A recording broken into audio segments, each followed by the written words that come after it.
Welcome to Star Memoirs, your destination for unforgettable celebrity legacies. Our first news is this. Richard Simmons' housekeeper Teresa Reveles clarifies nature of their relationship.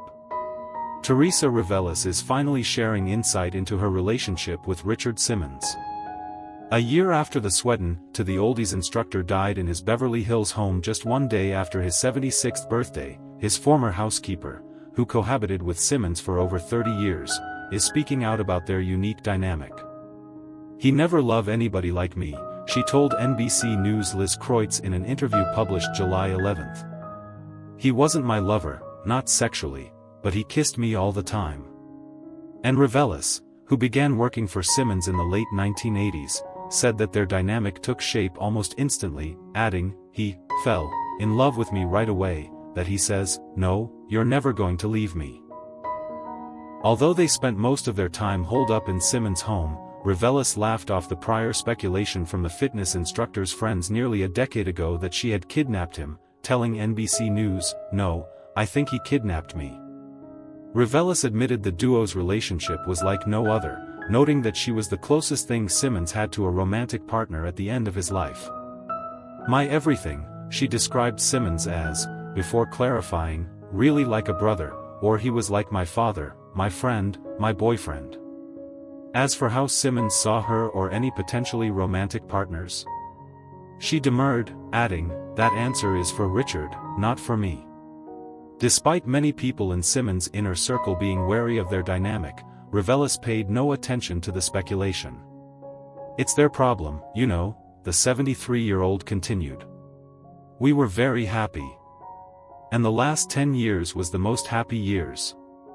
Indeed, the housekeeper said the late 76-year-old never had a bad day.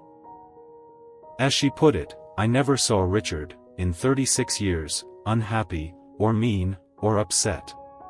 Simmons, for his part, did not overtly clarify the specifics of his relationship with Reveles, but he did shut down the hostage rumors in 2016. "I am not kidnapped," he told Entertainment Tonight at the time, per CBS. "I am just in my house right now. It was time for me to take some time to be by myself." Caitlyn Jenner attends son Brody Jenner's wedding weeks after Sophia Hutchins' death. Caitlyn Jenner wouldn't miss her son's big day for the world. Nearly 2 weeks after her manager and close friend Sophia Hutchins died after an ATV accident July 2nd, the Kardashian star made a rare appearance to support her and Linda Thompson's son Brody Jenner on his wedding day. Indeed, the 75-year-old was among the guests who gathered, per TMZ, to watch the Hills alum tie the knot with his longtime girlfriend Tia Blanco, with whom he shares 23-month-old daughter Honey Ray Jenner, at Linda's Malibu home. Caitlyn's appearance at her son's intimate nuptials came less than a week after authorities shared that Sophia, who was driving a 2013 Polaris four-wheeler, rear-ended a 2016 Mazda sedan in the mountains of Malibu, the Los Angeles County Sheriff's Department told the Daily Mail, before falling off a 350-foot cliff. "It doesn't seem like she was following them," Malibu/Lost Hills Sergeant Eduardo Sacido, who added that there were 2 uninjured females in the car, told the outlet. "I think she just came up on them and then hit the car. So it looked like she tried to maneuver to go around it," he continued, "but she was going too fast and just ended up clipping the rear end of that Mazda, causing her to veer off and go off the cliff there." And while Caitlyn shared that she's been navigating tough times following the incident, she couldn't miss her son's nuptials.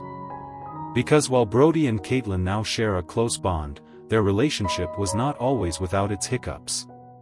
Indeed, the 41-year-old previously admitted that he felt a little bit abandoned by his father, who transitioned in 2015, throughout his childhood.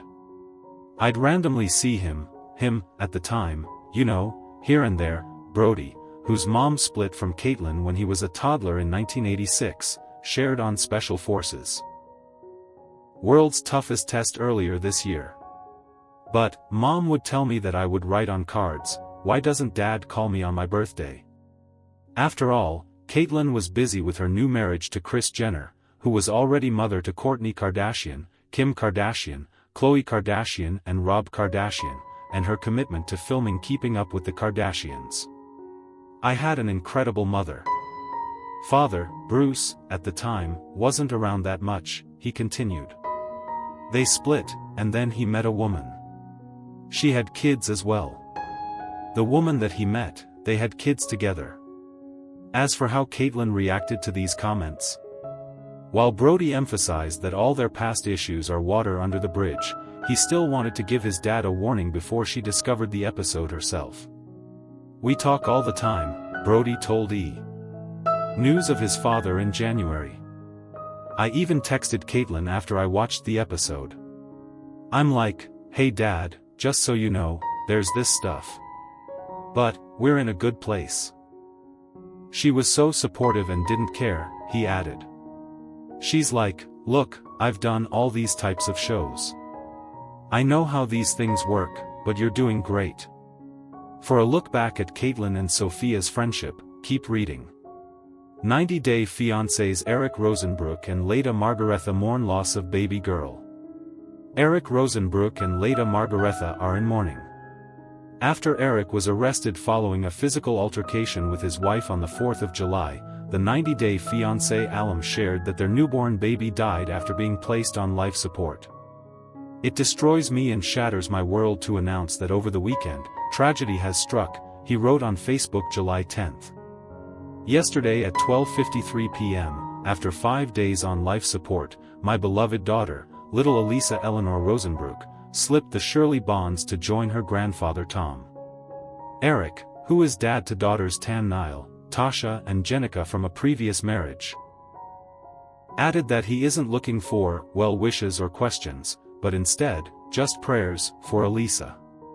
Leda expressed her own grief when Elisa was first hospitalized in a now-deleted Instagram post, per Us Weekly, writing on July 5, "Dear God, you can take away my life, but do not take away my daughter's life, she just born," the 36-year-old, who is mom to son Alessandro from a previous relationship, continued, "God, if this is going to be my lesson to appreciate life since I've been struggling with suicidal thoughts, then take away my trauma.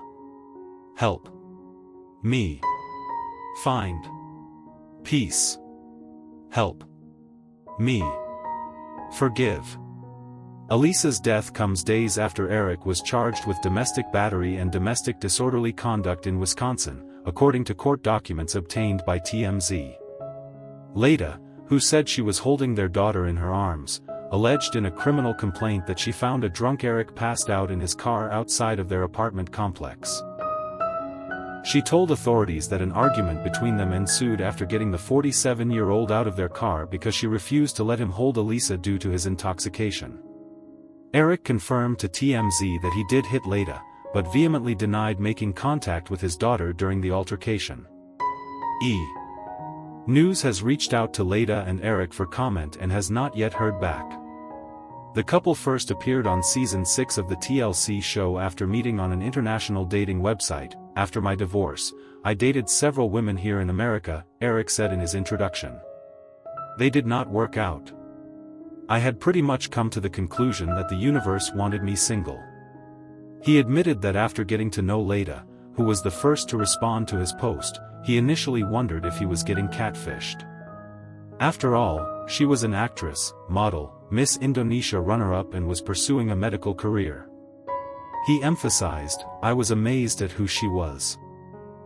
Their relationship faced hurdles along the way, especially as Eric navigated his co-parenting dynamic with his ex-wife, which included paying child support for his 3 daughters. For Leda's part, she said at the time, "I don't think Eric is making me his priority." She added, "He promised to take care of me and Alessandro, and he spends more money to the child support thing than he's been spending on me and my son." Thank you for watching. Please like, comment, and subscribe.